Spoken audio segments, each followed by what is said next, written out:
सती के बाद शिव बैरागी क्यों बने? पिछले वीडियो में हमने जाना कि कैसे सती का शरीर 51 शक्ति पीठों में बदल गया। भगवान विष्णु ने सृष्टि को तो बचा लिया, लेकिन वह उस महादेव को नहीं बचा सके जिसने अपनी सती को खो दिया था। सती के वियोग में शिव अब भोलेनाथ नहीं रहे, वह महाकाल बन गए। सारा प्रेम, सारी करुणा भस्म हो चुकी थी। जो बचा था वह था सिर्फ वैराग्य और अनंत काल की एक तपस्या। शिव कैलाश लौट आए और ऐसी घोर समाधि में लीन हो गए जिससे उन्हें जगाना देवताओं के लिए भी असंभव था। लेकिन ठीक उसी समय एक और संकट ने ब्रह्मांड को घेर लिया था। एक असुर, तारकासुर। तारकासुर ने ब्रह्मा जी की घोर तपस्या की और एक ऐसा वरदान मांगा जिसने उसे अजेय बना दिया। वरदान था कि उसकी मृत्यु केवल और केवल शिव के पुत्र के हाथों ही हो सकती थी। तारकासुर जानता था कि शिव अब वैरागी हैं, वह कभी दूसरा विवाह नहीं करेंगे और इसलिए उनका कोई पुत्र भी नहीं होगा। देवता हार गए, स्वर्ग पर असुरों का राज हो गया। सृष्टि का संतुलन एक बार फिर खतरे में था।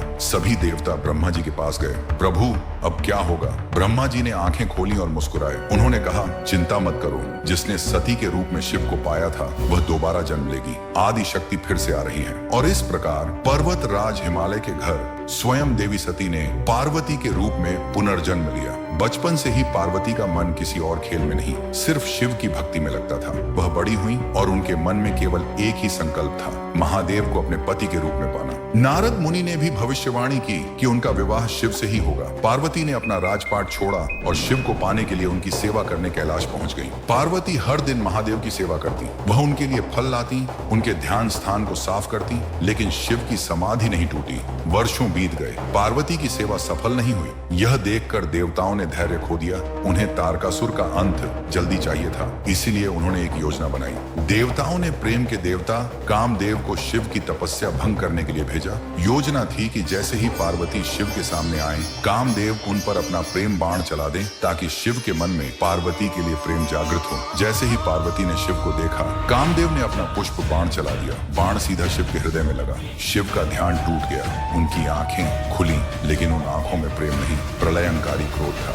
महादेव के क्रोध ने कामदेव को राख कर दिया। पार्वती डर गई। शिव ने पार्वती को देखा और क्रोध से कहा, हे पार्वती, तुम भी मेरी तपस्या भंग करना चाहती हो? जाओ यहाँ से। शिव सब कुछ छोड़कर उस स्थान से भी अंतर्ध्यान हो गए। पार्वती का हृदय टूट गया। वह समझ गई कि उनके पिता दक्ष ने शिव को अपमानित किया था और अब उन्होंने शिव की तपस्या भंग की है। वह समझ गई कि महादेव को सेवा या सौंदर्य से नहीं जीता जा सकता। उन्हें पाने के लिए पार्वती को स्वयं शिव जैसा बनना होगा। और तब शुरू हुई ब्रह्मांड की सबसे कठिन तपस्या। पार्वती ने तपस्या का मार्ग चुना। पहले कई हजार वर्षों तक उन्होंने केवल फल फूल खाकर तप किया। फिर अगले कई हजार वर्षों तक उन्होंने केवल सूखे पत्ते खाकर तप किया। उनका नाम अपर्णा, जिसने पत्ते भी त्याग दिए हों, पड़ गया। अंत में उन्होंने अन्न जल सब कुछ त्याग दिया। गर्मियों में वह पंचाग्नि, चारों ओर अग्नि के बीच, और सर्दियों में बर्फीले जल के अंदर खड़ी होकर तप करने लगी। ओम नमः शिवाय, ओम नमः शिवाय निरंतर चलता रहा। पार्वती की इस घोर तपस्या ने तीनों लोकों को हिला दिया। उनका तप शिव की तपस्या से भी भयंकर था। अंत में महादेव को अपनी आंखें खोलनी ही पड़ी, लेकिन शिव ने उनकी अंतिम परीक्षा लेने का निर्णय किया। शिव एक बूढ़े ब्राह्मण के रूप में पार्वती के पास आए